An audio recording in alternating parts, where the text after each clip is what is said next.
sa hirap, dalitain mo iligtas ang sasalay na bibihag.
the Son, and of the Holy Spirit. Amen. The grace and peace of God our Father and the Lord Jesus Christ be with you all. And with your spirit. Good morning, my dear friends.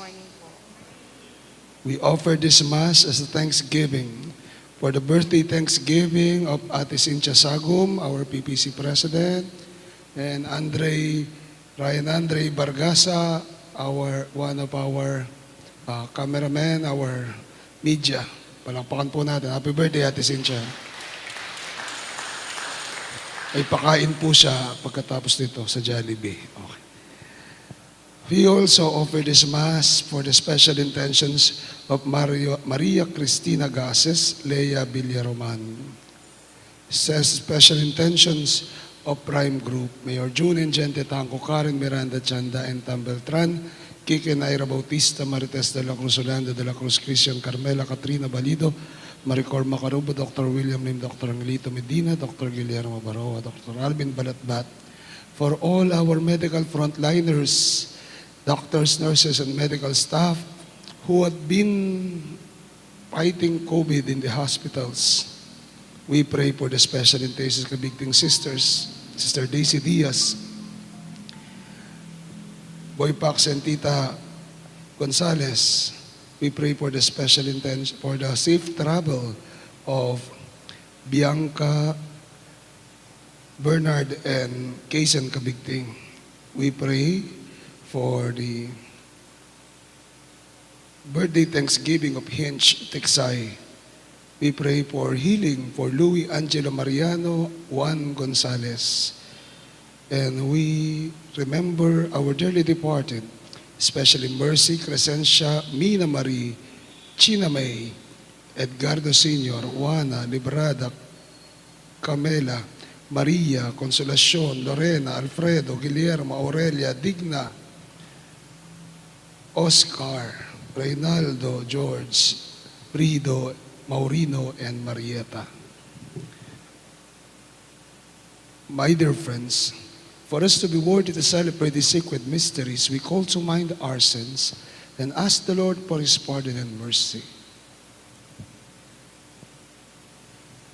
You were sent to heal the contrite of heart. Lord, have mercy. Lord, have You mercy. came to call sinners. Christ, have mercy. Christ, have You are mercy. seated at the right hand of the Father. Intercede for us. Lord, have mercy. Lord, have May mercy. Almighty God have mercy on us, forgive us our sins, and bring us to life everlasting. Amen. Glory to God in the highest.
Jesus Christ, only begotten Son, Lord God, Lamb of God, Son of the Father, you take away the sins of the world.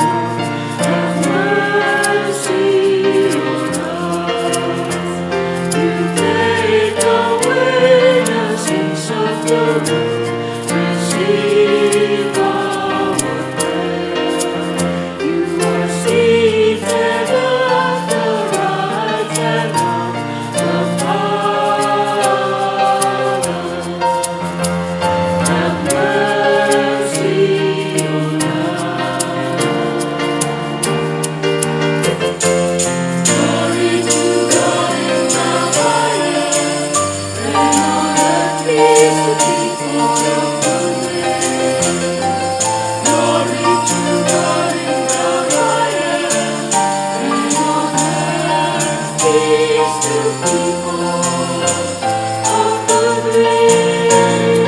Glory to God, for you alone are the Holy One. You alone are the Lord. You alone are the Most High. Jesus Christ, with the Holy Spirit, in the glory of God the Father. Glory to God in the highest, and on earth peace to people of good will. Glory to God in the highest, and on earth peace to people of good will. And on earth peace to people of good will.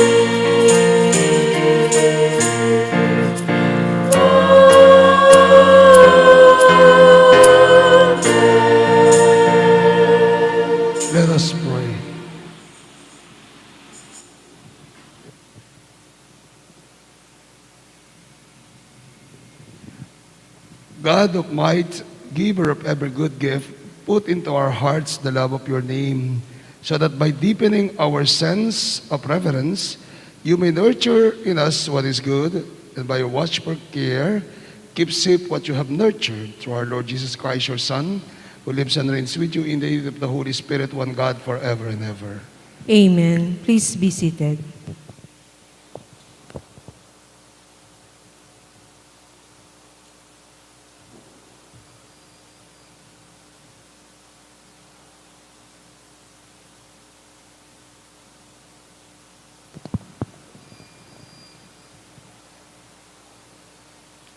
A reading from the book of Deuteronomy. Moses said to the people, "Now Israel, hear the statutes and decrees which I am teaching you to observe, that you may live and may enter in and take possession of the land which the Lord, the God of your fathers, is giving you. In your observance of the commandments of the Lord your God, which I enjoin upon you, you shall not add to what I command you, nor subtract from it. Observe them carefully, for thus you will give evidence of your wisdom and intelligence to the nations, who will hear of all these statutes and say, 'This great nation is truly a wise and intelligent people.' For what great nation is there that has God so close to it as the Lord our God is to us whenever we call upon him? Or what great nation has statutes and decrees that are as just as this whole law, which I am setting before you today?" The word of the Lord. Thanks be to God. The one who does justice will live in the presence of the Lord. The one who does justice will live in the presence of the Lord. Whoever walks blamelessly and does justice, who thinks the truth in his heart and slanders not with his tongue. The one who does justice will live in the presence of the Lord. Who harms not his fellow man, nor takes up a reproach against his neighbor, by whom the reprobate is despised, while he honors those who fear the Lord. The one who does justice will live in the presence of the Lord. Who lends not his money at usury, and accepts no bribe against the innocent. Whoever does these things shall never be disturbed. The one who does justice will live in the presence of the Lord.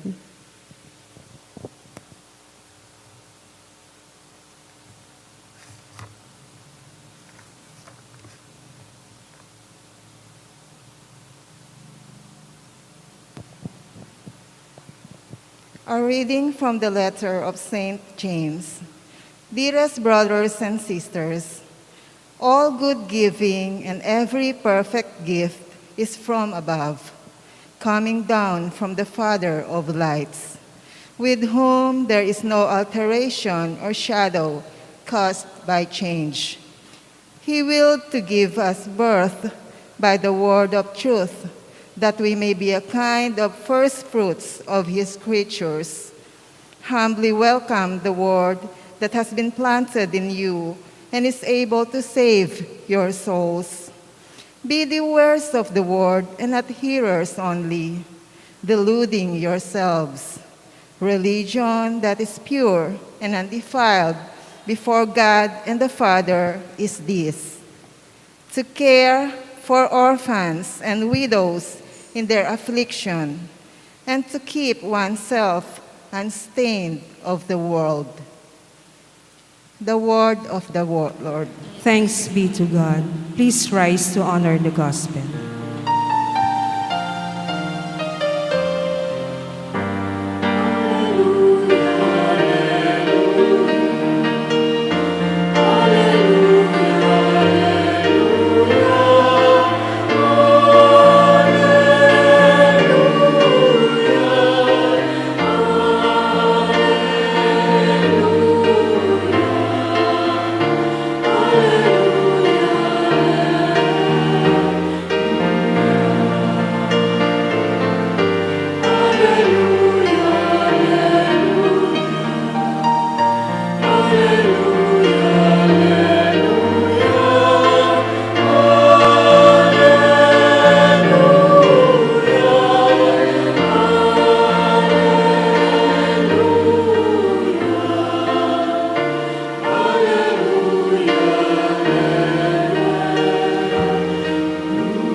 and with your spirit. A reading from the Holy Gospel according to Mark. Glory to you, O Lord. When the Pharisees with some scribes who had come from Jerusalem gathered around Jesus, they observed that some of the disciples ate their meals with unclean, that is, unwashed hands. For the Pharisees, in fact, all Jews do not eat without carefully washing their hands, keeping the tradition of the elders. And on coming from the marketplace, they do not eat without purifying themselves. And there are many other things that they have traditionally observed. The purification of cups and jugs and kettles and beds. So the Pharisees and the scribes questioned him, "Why do your disciples not follow tradition of the elders, but instead eat a meal with unclean hands?" He responded, "Well, did Isaiah prophesy about you hypocrites? As it is written, these people honors me with their lips, but their hearts are far from me. In vain do they worship me, teaching as doctrines human precepts. You disregard God's commandment, but cling to human tradition." He summoned the crowd again and said to them, "Hear me, all of you, and understand. Nothing that enters one from outside can defile that person, but the things that come out from within that are defiled. What are defiled? From within people, from their hearts, come evil thoughts, unchastity, theft, murder, adultery, greed, malice, deceit, licentiousness, envy, blasphemy, arrogance, folly. All these evils come from within, and they defile the gospel of the Lord." Praise to you, Lord Jesus Christ. Please be seated. Good morning once again to all of you. Maliit pa po tayo, maliliit tayo, o kahit ngayon sa mga anak nyo siguro, sa mga apo nyo, tinuruan na tayo na whenever may hinawakan ka sa lupa, tapos yung bata may hinawakan sa lupa, o kaya tapos may kinuha sa sahig, tapos sinubo, anong reaksyon ng magulang? Anong sasabihin? Huwag mong kakainin yan. Bakit? Kasi dirty yan. Dirty. Huwag mong kakainin yan. Kasi dirty yan. Dirty. Pakitingnan nyo nga po yung katabi nyo. Dirty po ba yan?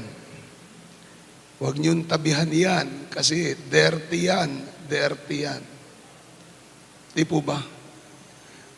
Huwag nyo, yung inaakala natin na kakainin natin, papasok sa katawan natin, ay magiging masama dahil ito ay marumi. Di po ba? That concept had become a tradition for the Jews, na kung saan lahat ng ginagawa nila, lahat ng ginagamit nila, ay nililinis muna nila according to their tradition. Kaya nga po, kung titignan natin siguro, hindi na ngayong panahon ng COVID, napapanahon to. Bakit? May hawakan ka dito, alcohol. May hawakan ka doon, alcohol. Kahit malayo, no? Maghahay ka lang, tapos alcohol pagkatapos. Bakit? Kasi natatakot tayong madubihan, natatakot tayong mahawa ng virus, natatakot tayong mag-virus, kaya alcohol, sanitizer, sabon dito, hugas kamay. Di po ba? Gusto natin ng malinis tayo. Gusto natin ng ayaw nating mahawa ng virus. But for the Jews, lahat dapat ay malinis. Kaya question ng mga Pariseo at Eskriba si Jesus, bakit yung inyong mga alagad kumakain na hindi naguhugas ng kamay? Bakit yung inyong mga alagad kumakain na hindi malinis? And what was the answer of Jesus? Hindi yung pumapasok sa katawan, sa bibig, ang dumudumi sa tao, ang nagpaparumi sa tao, kundi ang lumalabas sa kanyang bibig. Bakit? Kundi ang nanggagaling sa kanyang puso. Bakit? Dahil sa puso sa kalooban ng tao, sabi niya, diyan nanggagaling ng lahat ng uri ng kasamaan, blasphemy, evil thoughts, unchastity, unchastity, theft, murder, greed, malice, deceit, adultery, licentiousness, envy, arrogance, folly. Yan ang nagpapasama sa tao. At nanggagaling yan hindi sa labas, kundi sa kanyang kalooban, sa kanyang puso. Napansin niyo po ba? Sino po yung nagmumura o napapamura dito? Walang nagmumura sa inyo? Walang nagsasay ng bad word sa inyo? Sino po? Aba, kalilinis yung tao, no? Sino po? Pakitas ang kamay. Sino pong nagmumura? Oh, bakit kayo napapamura? Yung iba po, bulaklak ng bibig nila. Pero parang nanggaling din sa masama yun. Bakit po tayo napapamura? Ako, minsan. Bakit po tayo napapamura? Usually, kailan ka nagmumura? O kailan mo minumura yung isang tao? Kapag galit ka sa isang tao, doon ka napapamura. Tanong, sino po yung mga nagchichismis o nakikipagchismisan dito? Pakitaas yung kamay. Huwag na kayong plastic. Di po ba? Bakit mo naman chinichismis yung kumari mo? Bakit mo naman chinichismis yung best friend mo? Bakit mo naman chinichismis yung katrabaho mo? Bakit? Kasi mabait siya sa'yo? Kasi gumawa siya ng mabuti sa'yo? Kasi naghihirap siya? Hindi. Usually, pinagchichismisan natin, nagchichismis tayo, dahil kung minsan, naiinggit tayo sa buhay ng ating kapwa-tao. O kaya, pinagchichismisan natin yung iba kasi bored na tayo sa buhay natin. Ginagawa nating libangan ng buhay ng ibang tao. Di po ba? Bakit mo pinagchichismisan? Kung minsan naiinggit ka. Kung minsan naiinggit ka. May kaibigan po ako, may kaibigan sila. May common friends kami. Yung kaibigan na yun, kaibigan nila ay laging nagpo-post sa Facebook. Pag nagpo-post sa Facebook, laging naka-tube. Laging naka-spaghetti strap. Sabi po, potang lawen miya kanta. Katuling na namang kilikili, kahilig naman ng katuling kilikili. Diyos ko, kahilig magsuot ng ganyan, litaw naman yung bilbil. Kaya nang naus kitang makalto pusad. Ang tawag sa damit na yon, yung litaw yung pusod. Crop top, kahiling mag-crop top. Meron pa midrib, no? Kahiling mag-crop top, kahiling mag-midrib. Bilbil naman yung nakikita. Tapos minsan sabi ko, hoy, nahihinggit lang siguro kayo kasi hindi nyo masuot yan. Nagtupis, nag-swimming, nagtupis. Ay, ba't nagtupis naman? Diyos ko, tingnan mo. Parang palu-palo yung paa. Sabi ko, di kasi kayo makapagtupis, lagi kayong nakaduster pag nagsiswimming kayo. Di po ba? Kung minsan, nagchichismisan natin, bakit? Dahil naiinggit tayo. Nakakapag-isip tayo ng masama dahil kung minsan galit tayo. Nangyayari yan, ang lahat ng yan, dahil sa sama ng ating kalooban. King Kapampangan po at naging kasanting. Anong tawag natin sa kapampangan sa sama ng loob? Sukal alub. Hindi sama ng loob, sukal alub. Ibig sabihin, sukal, basura, dumi sa kalooban ang nangyayari, ang nandyan. Kaya nakakapagsalita tayo ng ganyan. Ang sabi ng Panginoon, hindi importante ang panlabas na kanyuan. Importante ang nanggagaling sa kalooban. Amen. Naalala ko yung kwento, minsan merong anak, yung anak nila na lalaki, binata, ipapakilala sana yung girlfriend niya sa magulang niya. Tapos sabi niya, Mami, Daddy, may girlfriend na po ako. Sabi ng mami niya, ay maganda ba? Maganda ba? Mabait po. Diba? Tapos sabi ngayon, oh ano, sexy ba? Sexy ba? Sabi ng tatay. Mabuti po ang kalooban. Sabi ngayon, oh paano ba yung itsura?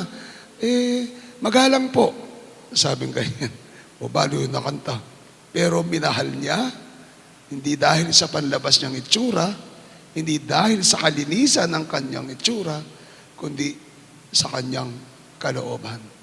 What is important, the Lord says, what is important is not what you see outside, but deep within. Our religiosity, napansin ko po dito sa ating parokya, we have been so religious. Ang dami nating forms of religiosity. Kung minsan po, muntik akong nakipag-away sa Facebook kasi may kumutya dun sa pinagawa natin sa Pinak. Sinasamba daw, wag daw sambahin. Sabi ko, kailan ba kami sumamba? Dapat si Jesucristo lang daw ang Panginoon. Sinabi ba namin Panginoon si Maria? Sinabi ba nating Diyos si Maria? Sabi ko ganyan. Tapos, sabi ko ganyan, kung titingnan natin, we have been so religious. But genuine religiosity is not just external. Manifestation lang yan. Our religiosity should be manifestation of our clean hearts. What is inside of our faith. Manifestasyon lang.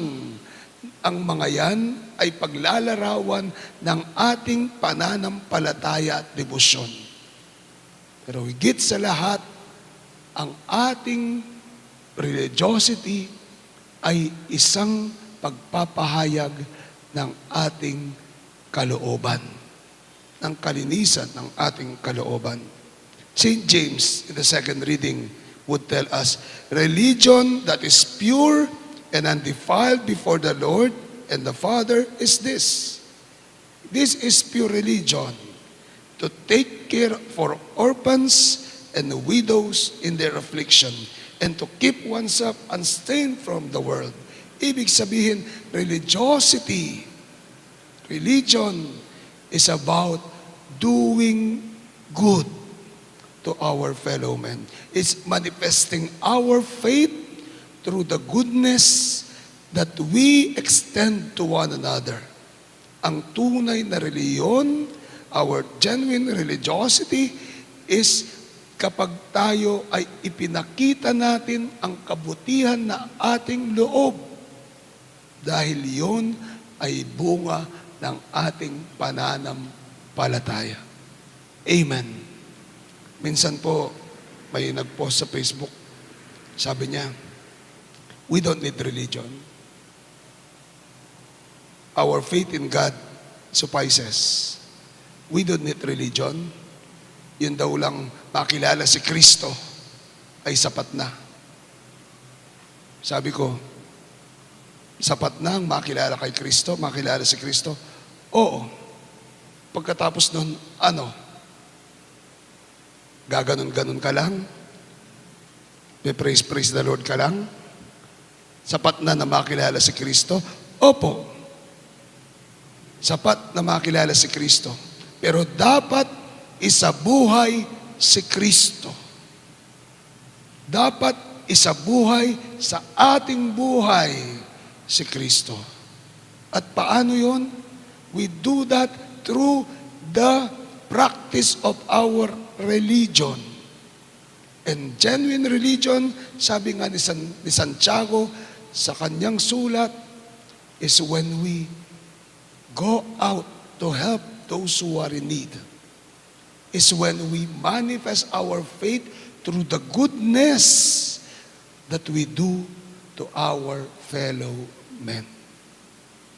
Mainam po ang tradisyon. Mainam ang pananampalataya. Mainam ang ating religiosity. But it should always be coupled with good deeds.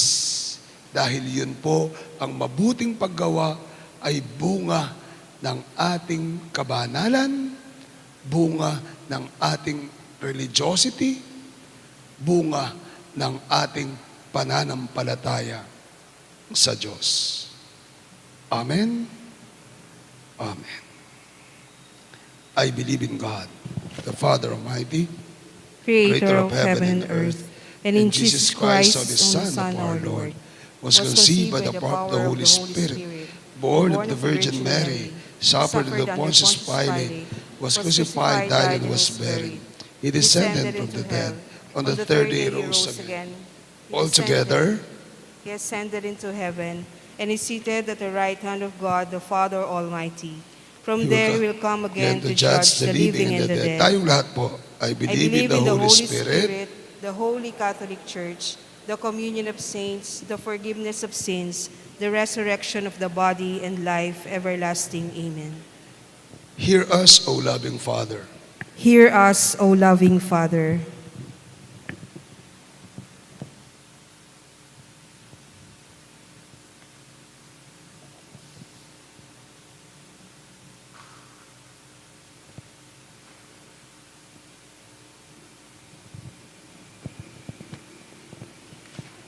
For Francis, our Pope, and our Bishop, priests, and deacons, may their way of life be consistent to the sacraments they celebrate. We pray. Hear us, O loving Father.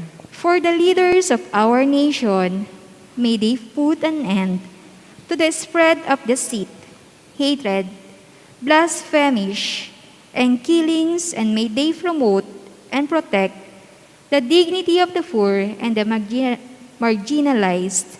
We pray. Hear us, O loving Father. For those who find their life burdensome, may they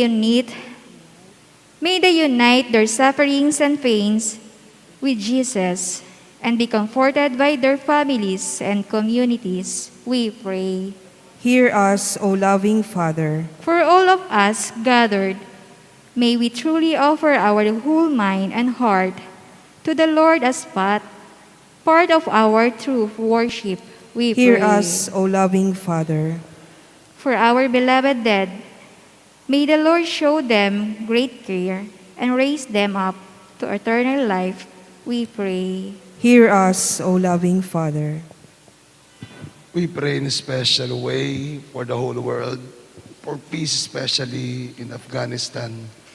We pray in a special way for all those people, refugees, affected by the uncertainties in Afghanistan, those who have been homeless, separated from their families, those who have been killed due to the riots in Afghanistan. We pray in a special way for our communities, for our province, for our country, so that in the midst of uncertainties due to COVID virus, we may be able to unite ourselves to help the government, to cooperate with them, and to minimize the effects of COVID-19 infections in our communities and in our families. We pray. Hear us, O loving Father. In the silence of our hearts, we pray for our own personal intentions.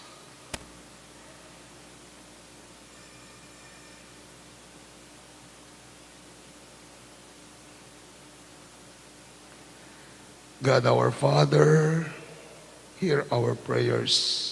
These are the intentions of our hearts. Let them be opportunities for us to cleanse our hearts, that we may be pleasing to you through Christ our Lord. Amen. Please be seated.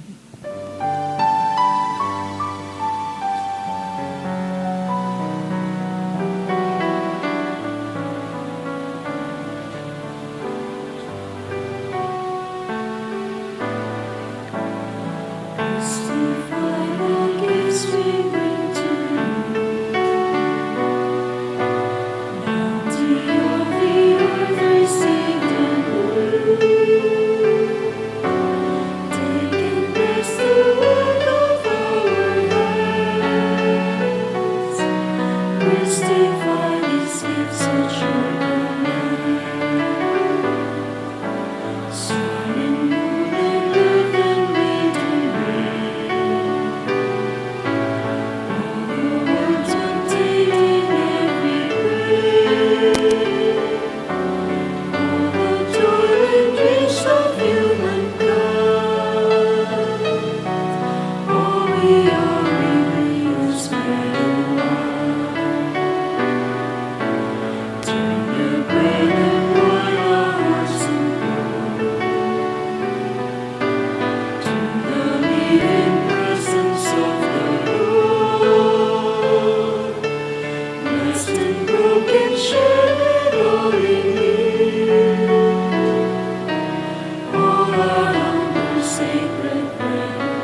Pray, my dear friends, that this our sacrifice may be acceptable to God, the Almighty Father. May the Lord accept the sacrifice at your hands for the praise and glory of his name, for our good and the good of all his holy church. May this sacred offering, O Lord, confer on us always the blessings of salvation, that what it celebrates in mystery, it may accomplish in power through Christ our Lord. Amen. The Lord be with you. And with your spirit, Lift up your hearts. we lift them up to the Lord. Let us give thanks to the Lord our God. It is right and It just. is still right and just, our duty and our salvation, always and ever to give you thanks, Lord, Holy Father, Almighty and eternal God, for you laid the foundations of the world and have arranged the changing of times and seasons. You formed man in your own image and set humanity over the whole world in all its wonder, to rule in your name for all you have made, and forever praise you with your mighty works. Through Christ our Lord. With all the angels and saints, we praise you forever.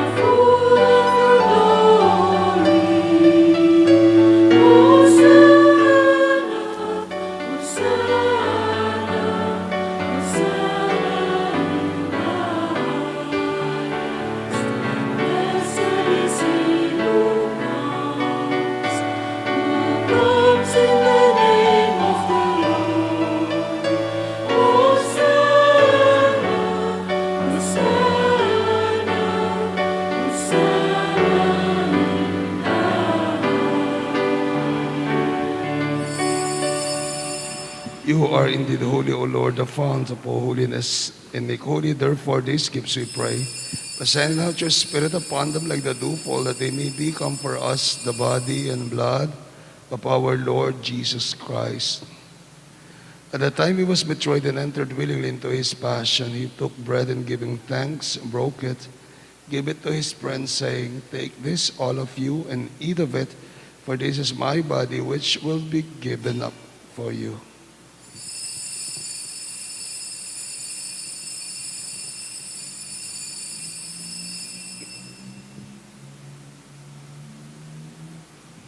In a similar way, when supper was ended, he took the chalice, and once more giving thanks, gave the chalice to his friends, saying, "Take this, all of you, and drink from it. For this is the chalice of my blood, the blood of the new and eternal covenant, will be poured out for you and for the many for the forgiveness of sins. Do this in memory of me."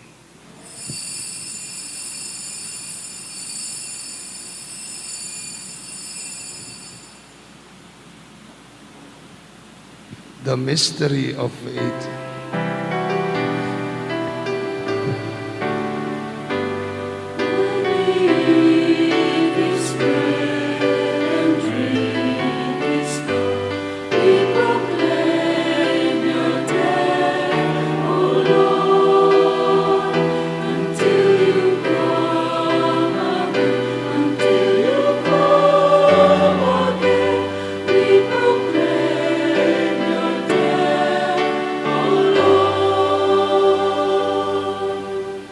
Therefore, as we celebrate the memorial of his death and resurrection, we offer, Lord, the bread of life and the chalice of salvation, giving thanks that you have held us worthy to stand in your presence and minister to you. Humbly we pray that partaking of the body and blood of Christ, we may be gathered into one by the Holy Spirit. Remember, Lord, your church spread throughout the world and bring her to the fullness of charity.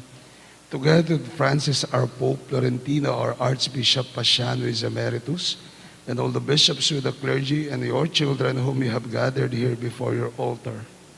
Remember also our brothers and sisters who have fallen asleep in the hope of the resurrection, and all have died in your mercy. Welcome them into the light of your face. Have mercy on us all, we pray, that with the Blessed Virgin Mary, Mother of God and our Mother, with Saint Joseph, our most chaste spouse, with the blessed apostles and all the saints, who have pleased you throughout the ages, we merit to be co-heirs to eternal life, and may praise and glorify you through your Son, our Lord Jesus Christ. through him, with him, in him, O God, Almighty Father, in the unity of the Holy Spirit, all glory and honor is yours forever and ever. Amen. As one family, we pray to the Father with the words Jesus taught us.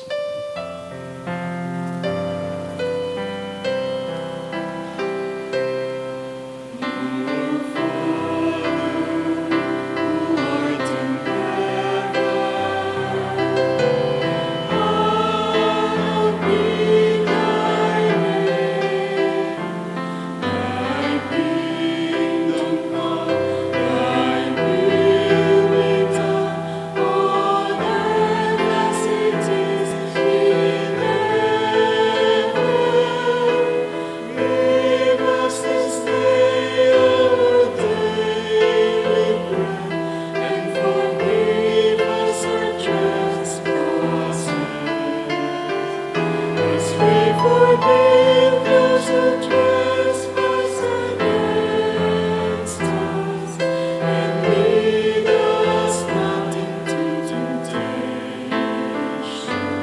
but deliver us from evil.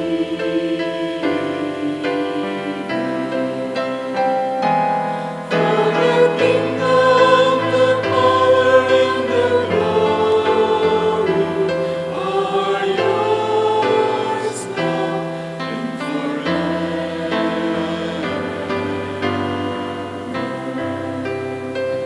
Lord Jesus Christ has said to your apostles, peace I leave you, my peace I give you. Look not on our sins, but the faith of your people, and graciously grant us peace in unity in accordance with your will, who lives and reigns forever and ever. Amen. The peace of the Lord be with you always. And with your spirit. Share the peace of Christ with one another. Peace be with you. Peace be with you. Peace.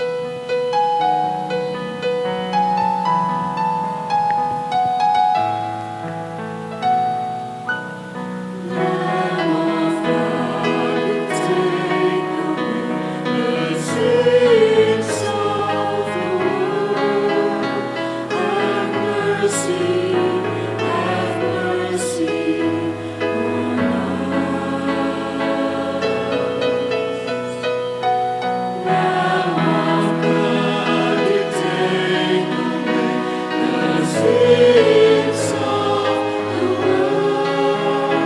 Have mercy on us. Lamb of God, you take away the sins of the world.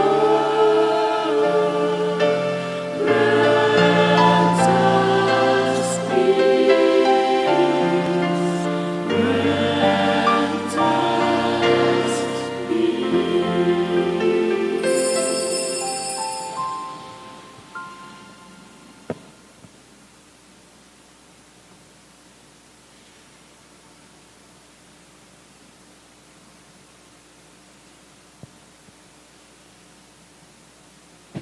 My dear friends, this is Jesus, the Lamb of God, the God who is in our hearts. Happy are we invited to join him in this holy meal. Lord, I am not worthy that you should enter under my roof, but only say the word, and my soul shall be healed. Spiritual communion. My Jesus, I believe that you are present in the most holy sacrament. I love you above all things, and I desire to receive you into my soul. Since I cannot at this moment receive you sacramentally, come at least spiritually into my heart. I embrace you as if you were already there, and I unite myself wholly to you. Never permit me to be separated from you. Amen. The body of Christ. Amen.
shall I say? Here I am, Lord. Is it I, Lord? I have heard you calling in the night. I will go, Lord, if you lead me. I will hold your people in my heart.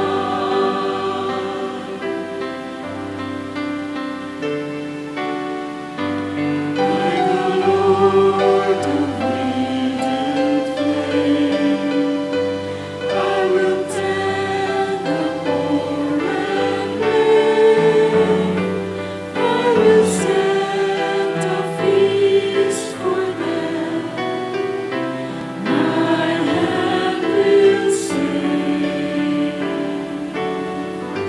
Finest bread I will provide, till their hearts be satisfied. I will give my life to them. Whom shall I say?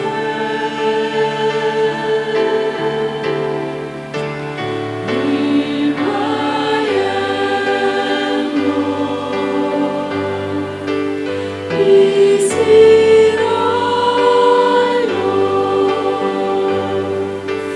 I have heard you calling in the night. I will go, Lord, if you lead me. I will hold your people in my heart. Here I am, Lord. Is it I, Lord?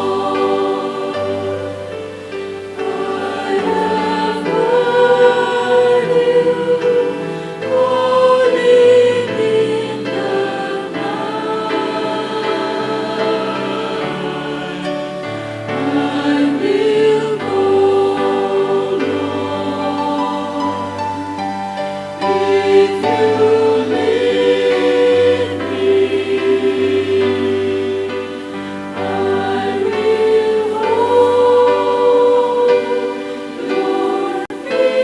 hold your people in my heart.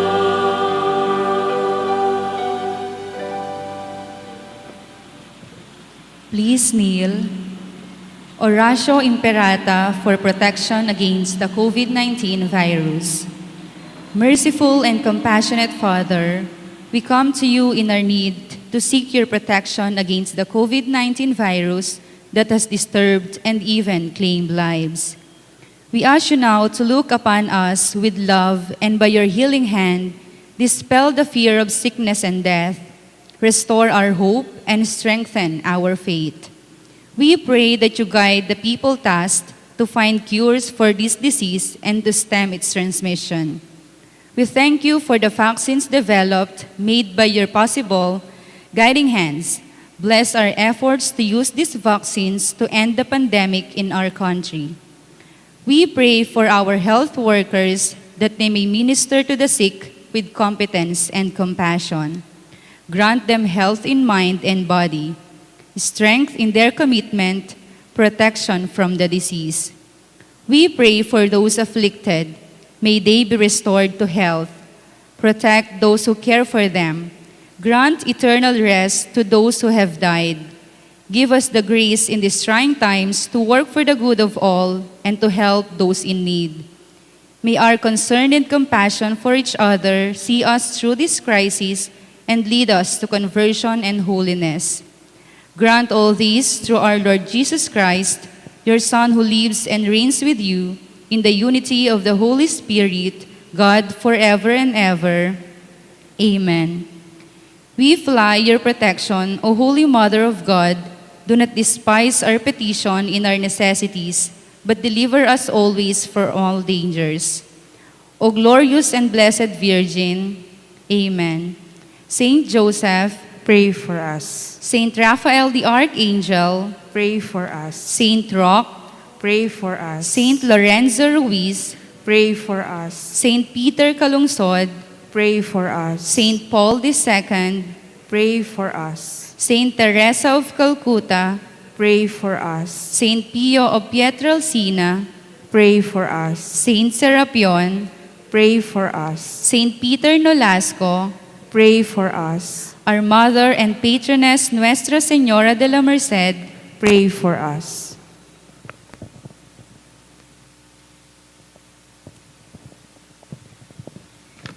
Please stand.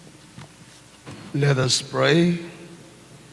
Renewed by this bread from the heavenly table, we beseech you, Lord, that being the food of charity, it may confirm our hearts and steer us to serve you in our neighbor through Christ our Lord. Amen. Nais ko pong panawagan muna. John Kelly Sangkap, nais mula sa Pangclara, Candaba, nais may kasal kay Rose Ann Ledesma, Indang, Cavite. Petsa ng kasal, December 18, 2021, St. Gregory the Great Parish, Indang, Cavite. Kung meron po kayong agalam na sagabal sa kanilang kasal, makialam po tayo sa ating opisina. Nais ko po magpasalamat sa lahat ng tumulong, sa lahat ng nagpakapagod para sa pagbuo ng ating proyekto sa Nuestra sa Pinak, 10 po ng mga naganda sa pasinaya nito. Sa ating Parish Finance Council Fiesta Committee 2020, pamumuno Dr. Alvin Balatbat, Tita Lisa David, 10 ng kanilang mga kasama sa Parish Finance Council. Sa ating pong Parish Pastoral Council, Ate Cynthia Sagum, 10 ng kanyang mga kasama sa mga Pastoral Council at mandated organizations. Ganun din po sa lahat ng mga tumulong sa paghahanda nito, sa ating mga kompradiya, sa ating mga galak, ihos, at sa lahat-lahat ng nangasiwa sa pasinaya nito, sa ating media, Nuestra Media, at sa nangasiwa po sa pagpapagawa nito, si Tito Boy Pax Gonzales, kaantabay po si Kuya John Sagum. Maraming salamat po sa inyong lahat. Palakpakan po natin sila. In a special way, we would like to thank our benefactors for the Nuestra sa Pinak, ang nagkaloob po ng lupa, ang mag-asawang Merlin at Lisa David, at ang nagkaloob po ng imahe ng ating mahal na Nuestra Señora de la Merced sa Pinak, ang pamilya po ng yumaong Oscar Tetangco Sr. Palakpakan po natin sila. Nakikita po siguro natin yung dagsa ng mga taong pumupunta. Sana po mag-ingat tayo at sana mapalalim ang ating pananampalataya sa ating Kristo Redentor at sa ating mahal at ang debosyon natin sa ating mahal na ina sa pamamagitan ng ating Nuestra sa Pinak. Ganon din po, sana tunay na mabasbasan pa ang ating kabuhayan sa Pinak, lalong-lalo na tayo dito na taga Candaba. Muli po sa lahat po na nakiisa, tumulong, napagod para mabuo ito, maraming salamat po sa inyong lahat. Palakpakan po natin muli ang bawat isa. Assignment po natin. Sino po yung mga nagmumura kung minsan dito? Minsan lang naman. Taas yung kamay. Huwag na pong mag-plastic. Sino po? Okay. Assignment po ninyo. Bawat mura, bawat sabi ng bad words, 20 pesos. Tapos ipunin nyo po yun, ibibigay natin, ipunin nyo po yun, ibibigay po natin sa kawang gawa. Amen? Salamat po. The Lord be with you. And with your And may spirit. Almighty God bless you and your families, the Father, the Son, and the Holy Spirit. Amen. Our Mass has been offered. Go and bring the love of Christ to everyone. Thanks be to God. Good morning to all of you. Have a blessed Sunday and God bless you.